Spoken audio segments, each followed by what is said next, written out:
Today we're going to view together how to create credit notes in Magic Heidi. For example, maybe you need to refund someone, or there was an issue with a delivery and you need to change the value of an order because maybe you're refunding part of the invoice.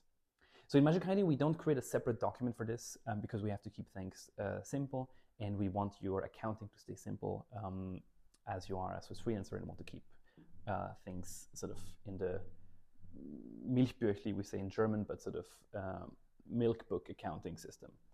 So what you would do is simply take your invoice that you want to edit and simply add new articles. So for example, you might just want to, there are two ways to do it, but the main one would be to just sort of create a new section called credit note. By putting the price to 0 and the units to 0, you create like a new section. You can even also like just add empty space here to have like a new empty space element to really separate the two. And then below credit note, you might be able to say like, you know, refund, broken package on delivery, -50. And that's it. And so you would generate this new version of your invoice that you would then send to your customer.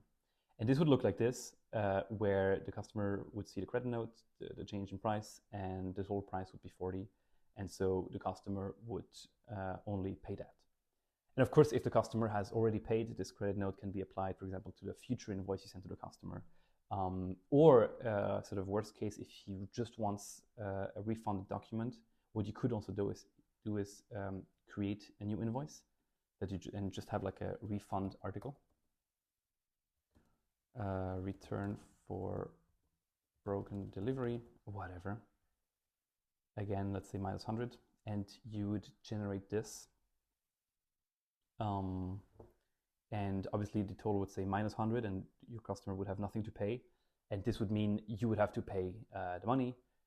You would find some way to pay this. And so in the end, for example, if we just mark both invoices as paid with their true value, you would have basically the negative amount accounted for in your accounting. So that's how to do credit notes in Magic Heidi. I hope it was useful.